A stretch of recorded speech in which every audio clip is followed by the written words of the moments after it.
네, 성경 말씀 보시겠습니다. 네, 우리 성경 말씀 이사야서 63장 15절부터 19절까지 말씀입니다. 주의 하늘에서 굽어 살피시며 주의 거룩하고 영화로운 처소에서 보옵소서. 주의 열성과 주의 능하신 행동이 이제 어디 있나이까. 주께서 베푸시던 간곡한 자비와 사랑이 내게 그쳤나이다. 주는 우리 아버지시라. 아브라함은 우리를 모르고 이스라엘은 우리를 인정하지 아니할지라도 여호와여 주는 우리의 아버지시라.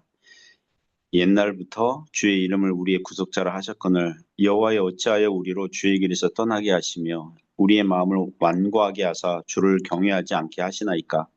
원하건대 주의 종들 곧 주의 기업인 지파들을 위하여 위하사 돌아오시옵소서. 주의 거룩한 백성이 땅을 차지한 지 오래지 아니하여서 우리의 원수가 주의 성소를 유린하였사오니 우리는 주의 다스림을 받지 못하는 자 같으며 주의 이름으로 일컬음을 받지 못하는 자 같이 되었나이다. 네, 오늘 굽어 살펴주소서, 굽어 살펴주소서 이런 제목으로 하나님의 말씀 증거하겠습니다. 오늘 성경 본문은 선지자의 이 간절한 기도와 간구가 나옵니다. 네, 구약 백성들이 나라가 망하고 성전은 파괴되고 백성들은 포로로 끌려갈 것이니 하나님께서 긍휼과 자비를 베풀어 달라고 기도하는 내용입니다. 우리는 오늘 말씀 통해서 기도에 관한 교훈들을 배우게 될 것입니다. 몇 가지 교훈으로 은혜를 나누겠습니다. 첫 번째 교훈은 기도의 자리로 나아갈 때 하나님은 아버지이시며 구속자이심을 알라고 합니다. 15절 16절에서 교훈합니다. 먼저 15절을 보시면 주의 하늘에서 굽어 살피시며 주의 거룩하고 영화로운 처소에서 보옵소서. 주의 열성과 주의 능하신 행동이 이제 어디 있나이까. 주께서 베푸시던 간곡한 자비와 사랑이 내게 그쳤나이다. 15절에서 알 수 있는 것은 하나님은 하늘에 계신 하나님이심을 알 수 있습니다. 주의 하늘에서 굽어 살피시며, 그러니까 하나님께서 하늘에서 이 땅을, 또 이 땅에 사는 주의 백성들을 굽어 살펴 달라고 합니다. 주님 계신 곳은 어디입니까? 어떤 도덕적 성격의 장소입니까? 계속 보시면 주의 거룩하고 영화로운 처소에서 보옵소서. 마태복음 6장에 그 주기도문 나오지 않습니까? 우리 하나님은 하늘에 계신 우리 아버지여, 하늘에 계신, 하나님 계신 곳은 하늘입니다. 혹자는 이런 질문을 할 수 있습니다. 하나님은 무소부재, 안 계신 곳이 없으신 분 아닙니까? 편재하신 하나님, 어디에나 계신 분 아닙니까? 하나님의 통치의 영역에서 벗어나는 것은 없지 않습니까? 그런데 왜 하늘이라는 장소에 계십니까? 어디에나 계신데 이렇게 질문할 수 있습니다. 하나님께서 하늘에 계신다 그럴 때 물론 하늘이라는 장소도 하늘의 하늘마저도 하나님을 제한할 수 없죠. 하늘이라는 유한한 공간이 무한하신 하나님을 끌어안거나 제한을 둘 수 없습니다. 그런데도 왜 하나님은 하늘에 계시다고 합니까? 여기서 하늘은 성경에서 의도하는 바는 하나님의 통치의 보좌의 장소라는 뜻입니다. 우리의 이해를 돕고자 하는 것입니다. 우리 예수님도 부활 승천하신 장소가 하나님 보좌 우편 또는 하나님의 보좌라고 합니다. 그래서 성경은 신자들에게 하늘은 고린도후서 12장에 나오는 것처럼 3층 차원이라고 불리우는 이곳은 하나님께서 온 세상을 통치하시는 보좌, 통치의 장소라고 그렇게 이해하도록 교훈하고 있습니다. 그래서 신자들이 기도할 때 하늘에 계신, 이 땅을 통치하시는 보좌가 계시는 하나님께 기도하는 것입니다. 주의 열성과 주의 능하신 행동이 이제 어디 있나이까. 주께서 베푸시던 간곡한 자비와 사랑이 내게 그쳤나이다. 이렇게 기도하는 이유는 이사야서 안에서 구약 백성들은 나라가 망하고 성전은 파괴되고 백성들은 이방 나라로 포로로 끌려갔기 때문입니다. 자, 이렇게 구약 백성들은 고난과 환난과 어려움들을 만났습니다. 어떻게 해야 합니까? 선지자는 기도하면서 하나님께 집중합니다. 하나님께서 어떤 분이신지를 다시 조명하죠. 16절 보시면 주는 우리 아버지시라. 아브라함은 우리를 모르고 이스라엘은 우리를 인정하지 아니할지라도 여호와여 주는 우리의 아버지시라. 옛날부터 주의 이름을 우리의 구속자라 하셨거늘. 16절 보시면 하나님을 우리의 아버지와 구속자라는 두 개의 그림 언어 이미지를 사용해서 겹쳐서 말씀하고 있습니다. 먼저 하나님은 우리 아버지이십니다. 어느 가정에서 두 형제가 있는데 하나는 기독교인이고 하나는 불신자입니다. 믿는 형제가 기도하기를 또는 말끝마다 하나님을 하나님 아버지라고 부르니까 불신 형제가 아니, 이 땅에 우리 집에 계신 아버지가 엄연히 계신데 왜 아버지라는 호칭을 신에게 붙이느냐 항변하고 따지는 일이 있었다고 합니다. 그것은 오해해서 그런 것입니다. 신자들은 당연하고 마땅하게 육신의 어버이를 공경해야 합니다. 십계명의 한 계명이기도 합니다. 그러나 아버지의 원형 샘플은 하나님이십니다. 모든 사람들의 아버지가 우리 하나님이십니다. 그리고 육신의 아버지가 자녀를 사랑하는데 하물며 우리 하나님은 신실하신 아버지이십니다. 구약 백성들의 조상들인 아브라함과 이스라엘 여기서 야곱을 얘기하죠. 어, 아브라함과 야곱이 혹시 그 후손들을 몰라주고 인정하지 않아도 하나님은 그렇지 않다는 것입니다. 이사야서 49장 15절 보시면 여인이 어찌 그 젖먹는 자식을 잊겠으며 자기 태에서 난 아들을 긍휼히 여기지 않겠느냐. 그들은 혹시 잊을지라도 나는 너를 잊지 아니할 것이라고 말씀합니다. 대부분의 부모는 자식을 사랑하고 버리지 않습니다. 그러나 간혹 어떤 부모들은 버립니다. 실제로 오늘날에도 그런 부모들이 있습니다. 연예인들 중에서 어려서 부모가 이혼했고 한쪽이 키웠는데 연예인으로 성공한 후에 어떤 일로 일찍 죽게 되니까 그 연예인이 성공해서 모은 재산이 있잖아요.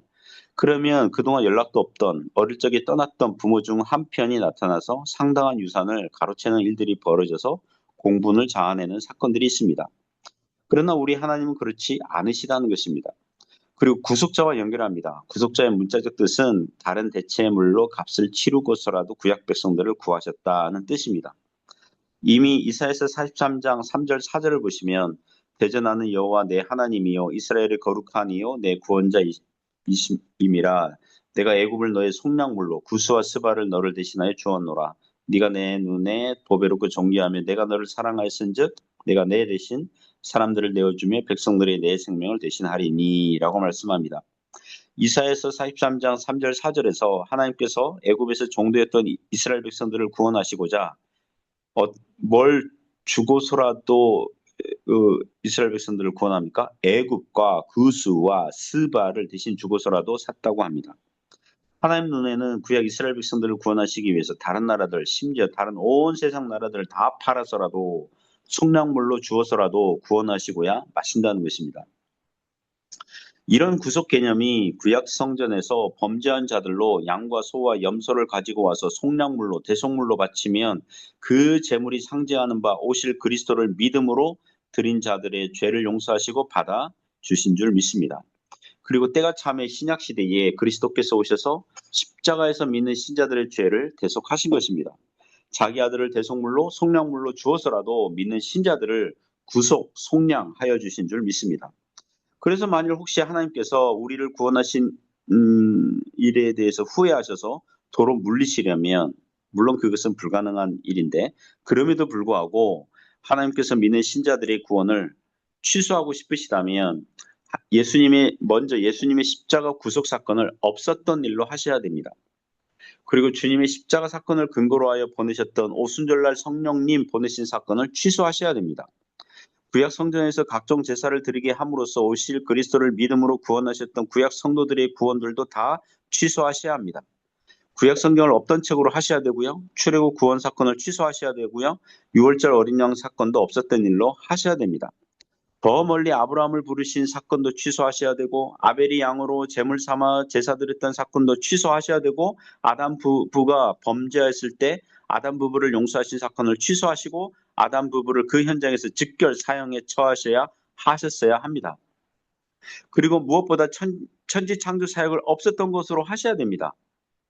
영원전에 삼위 하나님께서 거룩하신 구속 언약을 통해서 누가 십자가에 오르시고 누가 구원을 나눠주시고 누가 외아들을 보내실 것인지 삼위 하나님의 거룩한 회의 자체를 없었던 것으로 하셔야 됩니다. 그래서 역설적으로 오늘날 그리스도 안에 있는 신자들의 구원을 공의로우신 하나님께서는 거짓말하실 수 없으신 하나님께서는 취소하실 수가 없는 것입니다. 왜냐하면 주는 우리의 아버지시요 구속자이시기 때문입니다. 두 번째 교훈은 기도의 자리로 나아갈 때 하나님의 긍휼을 구하라고 합니다. 17절부터 19절에서 교훈하는데요. 먼저 17절 보시면 여호와여 어찌하여 우리로 주의 길에서 떠나게 하시며 우리의 마음을 완고하게 하사 주를 경외하지 않게 하시나이까 원하건대 주의 종들 곧 주의 기업인 지파들을 위하사 돌아오시옵소서. 17절부터 19절 보시면 구약 이스라엘 백성들이 나라가 망하고 성전은 파괴되고 백성들은 포로로 끌려간 것이 마치 하나님 탓인 것처럼 기도하는 내용들이 나옵니다. 17절 보시면 여호와여 어찌하여 우리로 주의 길에서 떠나게 하시며, 주의 길을 떠난 것은 주님께서 그렇게 하라고 하신 게 아니라 이스라엘 백성들이 범죄하여 지들이 떠난 겁니다. 자기들이 하나님을 배반하여 떠난 겁니다. 우리 하나님은 죄에게 시험을 받지도 아니하시고 구약 백성들로 범죄하도록 유혹하고 꼬드기신 분이 아닙니다. 이스라엘 백성들 자기들이 하나님과 맺은 언약을 어겼습니다. 그래서 하나님께서 징계하신 겁니다. 그래서 그 탓을 하나님께 돌리는 것 같아 보이는 겁니다. 그리고 여기서 재미있는 단어를 사용하는데요. 우리의 마음을 완고하게 하사, 완고하게 하사. 이전 개혁 성경에는 우리의 마음을 강팍하게 하사, 마음을 완고하게 하다, 강팍하게 하다. 이것은 출애굽기에 나오는 애굽 왕 바로 왕에게 적용한 말씀입니다. 하나님의 명령과 말씀에 고집부리고 불순종하는 애굽의 바로 왕을 완고하게 하니까 내버려 두사, 완고하게 하신 겁니다. 바로 그 용어를 구약 백성들에게 오늘 본문에서 적용하고 있습니다.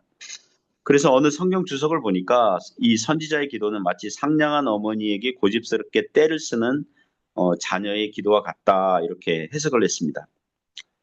맞습니다. 자녀니까 이런 기도할 수 있습니다. 자녀니까 아버지 하나님께 이런 기도할 수 있습니다. 모든 것이 평안할 때 신자들이 아주 젠틀하게 신사적으로 평화롭게 기도할 수 있습니다.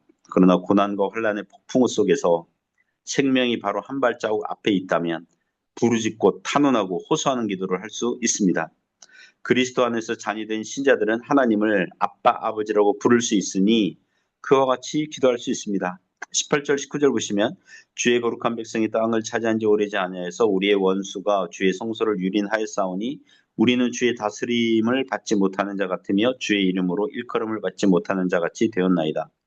18절과 19절을 쉽게 요약하면 우리는 비참하게 되었습니다. 마치 하나님의 다스림을, 하나님의 돌보심과 보호하심을 받지 못하고 있는 자들 같습니다. 그러니까 우리를 긍휼히 여겨달라는 기도입니다.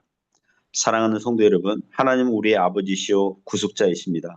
그리스도의 아버지이시니 성령 안에서 수시로 기도하는 자녀됨의 특권들을 누리시기를 주님의 이름으로 축복합니다.